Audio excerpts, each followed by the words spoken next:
How's it going, everybody? Welcome back. This is part two of the fully flocking a Drake Mallard decoy series. So in part one, we went over just how to flock the head and the butt. In this video, we're gonna go over just how to flock the brown. It's a relatively simple one to do. You're just the only tricky part is making sure you're going to butt up your lines to your green and just making sure those are dry and clean. So this is what they're going to look like after we're done today on this one. So your decoy will look like this. So on my second coat of flocking, I went ahead and just flocked the tail section black, the bottom part of the tail section black. And you'll see why after we get done. I wanted to overlap where the tail goes to white one more time to give it a kind of a third coat, because you're going to wear a lot back here. So this is kind of the spots that get rubbed off the most, so I wanted to put more flocking back there. But this is what it'll look like right now after we're done with this video. And sorry about that. This is the finished product we're going for right here. So this is what it'll look like when we're done. But anyway, so what you'll need for this is, again, you'll need your 1-inch chip brush,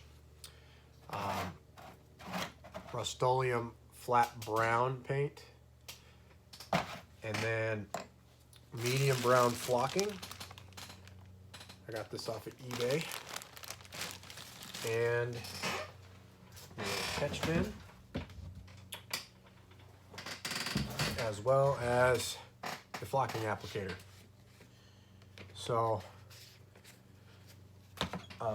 just like before, hold on a second, I lost my flocking that I was using. This is embarrassing. Anyway, so just like before, we're just going to apply the paint and apply your flocking, holding the flocking applicator a foot to 18 inches away from your decoy over the top of your catch bin. And then you're going to be doing 2 coats. I'm only going to show you one because you got to allow dry time. But anyway, we'll just jump in on it. Hopefully my flocking applicator turns up real quick. I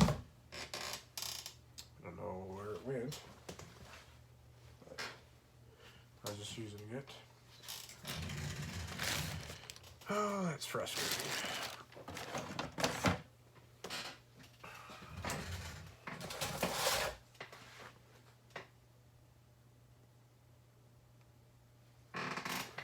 Anyway, guess I'll dump one out and fill up another one.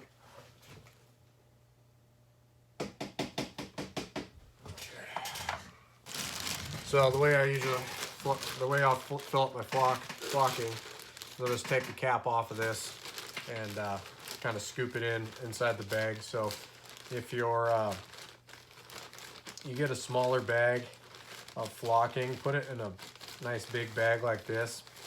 Just makes it easier to load it up, so that way you don't have to put it in a funnel and tap it in. It just makes things a little bit quicker. So anyway, sorry for that embarrassing delay on me being unprepared. So basically how I started off is I just get my brush nice and wet with paint and go after it. And again, you're going to want to overlap your lines wherever the next coat or color change is going to be. Kind of overlap it about 1/8 of an inch. And then I usually make my last coat my my final touch-up coat, and it kind of makes everything, or my last color, my final touch-up coat, it just makes everything smooth. And the more time you take when you're painting or flocking, the less time it's going to take you when you're airbrushing to finish. So, and then around the base where you're going to be buttoning up this color to your green, kind of take your time, make a straight line, and you can use that straight line. Overlap. You're going to be overlapping 1/8 of an inch, but make it straight. You can use that straight line. You just paint it on as the line for later on when you're going to apply the white band around the neck. So just take a little bit more extra time right through here. You make a straight line, and it'll save you a little bit of time when you're come time airbrushing.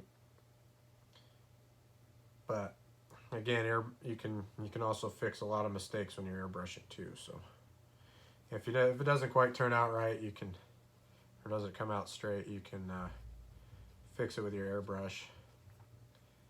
But it's easier to paint a straight line with a paintbrush than it is to pull a straight line with an airbrush. So anyway, we'll just keep going around the neck. So just like that, make your nice smooth straight line. I'm going to use that as my my line for the white neck collar, and then you just work your paint back all the way to the tail.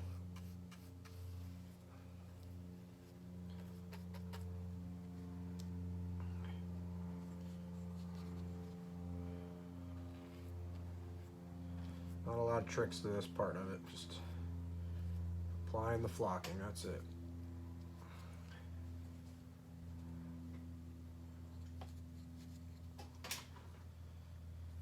Again, if you go over onto the other colors, it's not a big deal as long as you haven't flocked it already. So when you get to the parts where where you've already flocked, kind of take your time, button it up against that color. And but yeah, you can overdo it a little bit on the sides, just making it a little bit bigger, because you're going to overlap about 1/8 of an inch on each side.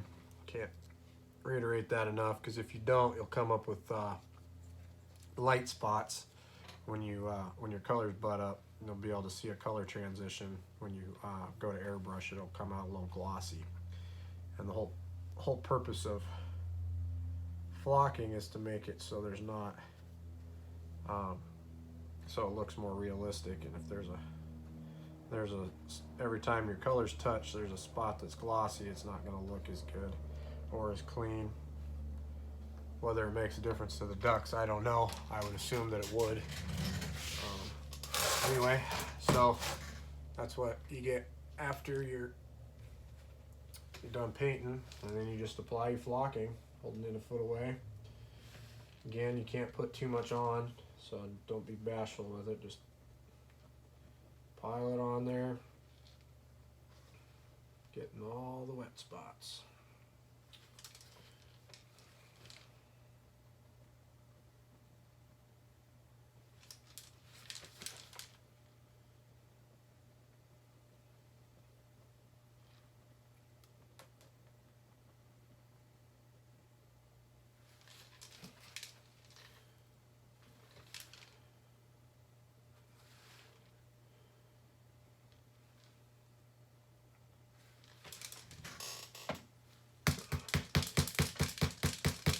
The other thing about making clean lines, so for those of you that don't want to airbrush, you just want to flock it, and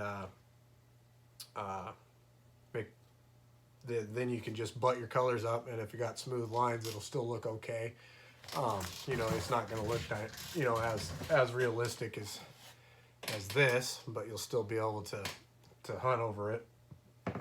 It just won't have the shading and all the stuff that makes it stand out. But so that's where we're at right now in the process.